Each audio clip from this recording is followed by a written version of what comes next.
안녕하세요. 신비의 다육정원 바다의 피아노입니다. 여러분은 기억하시나요?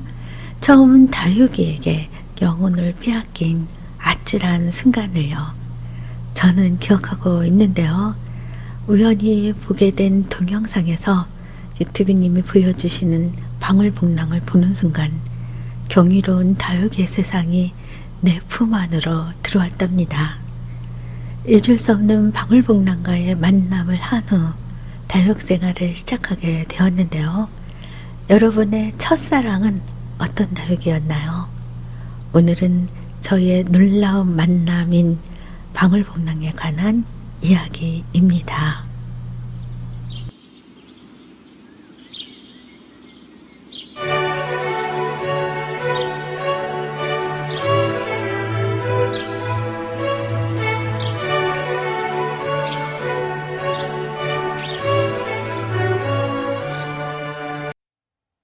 방울복랑은 많은 다육맘들의 사랑을 받고 있죠. 여기도 가격도 저렴하고 쉽게 만날 수 있고 품을 수 있는 품종이어서 누구나 한두 개씩은 품고 있는 인기의 품목이기도 합니다. 그런데 간혹 이곳저곳 댓글에 방울복랑에 대한 사연들이 올라오는 것을 볼 수 있는데요. 대부분의 사연이 입장이 통통하지 않고 쭈글거리며 물을 줘도 펴지지 않는다는 하소연이었어요. 통통함이 매력인 방울복랑, 그는 도대체 왜 입장을 통통하게 만들지 않고 쭈글거리는 것일까요? 복랑이는 왜 그러는 것일까요? 그 이유를 알기 위해 우선 복랑이라는 그 아이는 누구인가, 어떤 아이인가 살펴보는 게 좋겠지요. 다육이들은 저마다 속이라는 학명을 가지고 있는데요. 방울복랑은 코틸레돈 속 다육식물입니다. 코틸레돈 속이란 영어로 떡잎을 뜻하는데요. 방울복랑의 새잎이 나올 때 떡잎이 올라오는 것처럼 양쪽이 함께 올라오는 특징 때문에 붙여진 이름이라고 합니다. 방울복랑은 남아프리카 출신이에요. 다른 다육이들과 마찬가지로 돌로 이루어진 척박한 지형에서 광범위하게 자라나고 있다고 합니다. 꽃은 종 모양의 크고 화려한 꽃을 피우는데요. 오렌지색이 피어납니다. 다른 다육이들도 종 모양의 꽃들을 많이 피우고 있어서 꽃 모양만 보고는 구분하기가 좀 어려운 점이 있어요. 방울복랑은 남아프리카 출신답게 대부분의 다육이들이 그러하듯이 건조하고 따뜻한 환경을 좋아하지만 너무 높은 온도, 광추위에는 조심해야 합니다. 방울복랑은 초가을부터 겨울까지 성장하는데요. 이렇게 초가을부터 겨울까지 성장하는 다육이들을 동형다육이라고 합니다. 동형다육이란 겨울에 성장한다는 뜻이지 추위에 강하다는 것은 아니죠. 추위에 약한 대표적인 다육이 중 하나가 방울복랑인 거 다 아실 겁니다.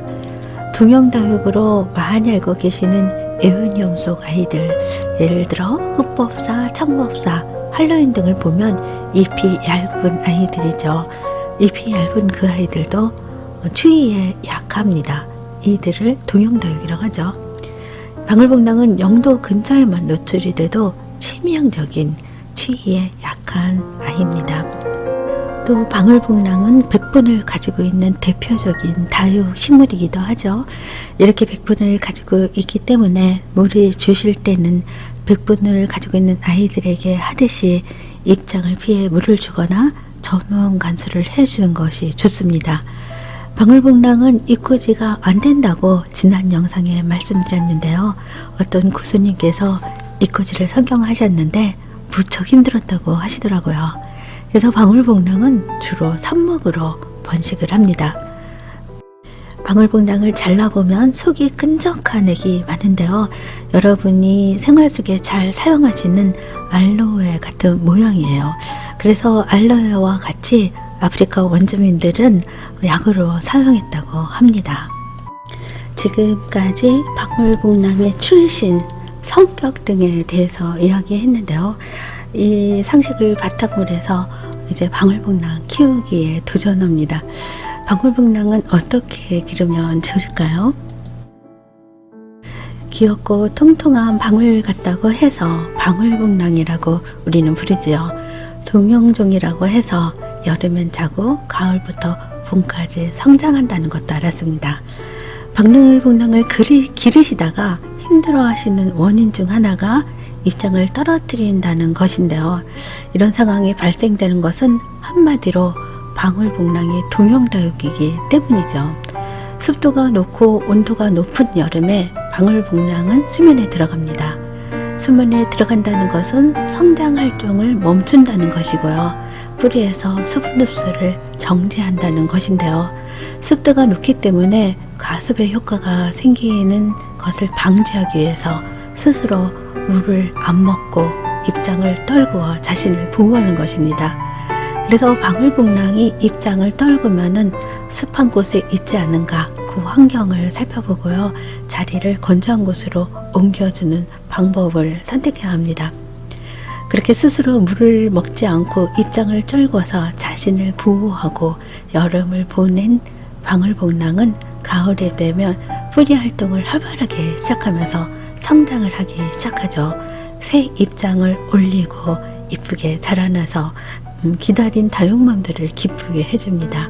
한여름에 입장을 떨구는 것을 걱정하던 다육맘들에게 이 이야기가 이해되셨다면 걱정할 이유가 없어졌겠죠.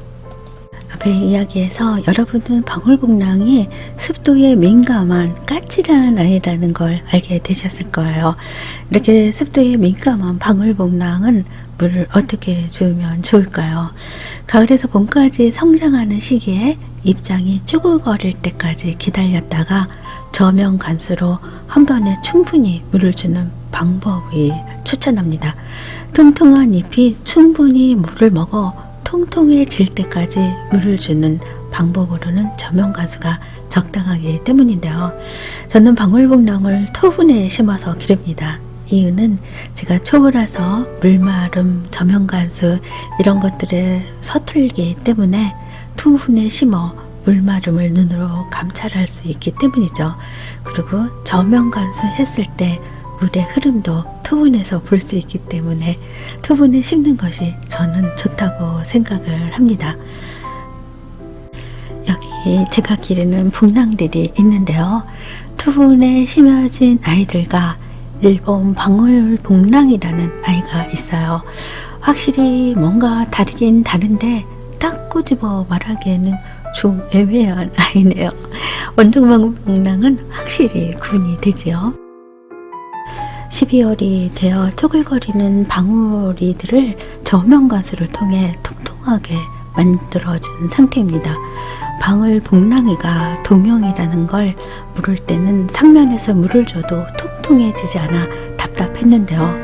동형이라는 사실을 알고 과감하게 저명간수를 선택했어요. 성공적이었어요. 여기 수줍급이 있는 아이 보이시죠? 장마철에 품어왔는데요. 절대 잎이 통통해지지 않는 거예요. 그래서 뿌리를 뽑아보았더니 실뿌리가 하나도 없어서 목지라가 된 모습이 원인이라고 판단해 과감하게 적심을 했습니다. 가을이 다 되도록 아이가 뿌리를 낼 생각을 안 해 포기한 상태였는데요. 동형이라는 말에 다음박의 상황이 이해가 되는 거예요. 아이가 잠들어 있는 여름에 뿌리가 안 나온다고 안달을 하고 적심을 하고 마른 흙에 꽂아 잎이 다 마르도록 방치한 해도 너무한 저의 행동이 미안했답니다. 동영인이 뿌리 활동을 믿을 수 있는 가을이 되었으니 몇 날 며칠 물에 담가 놓고 뿌리가 나오기만을 기다렸는데요. 삐쩍 말랐던 잎에 생기가 돌아서 보니 이렇게 뿌리가 나왔더라고요. 모든 다육이들을 동형, 하형으로 구분지어 기를 수는 없지만 조금이라도 안다면 도움이 된다는 것을 몸소 느낀 바 이렇게 복랑이 이야기를 해봅니다. 복랑이는 여름철 습도에 약하므로 방근을 서늘한 곳에 두고 절수합니다. 가을부터 복랑이는 성장을 시작하니 적당한 물관리로 풍성하게 따글따글하게 기르시기에 도전해 보십시오.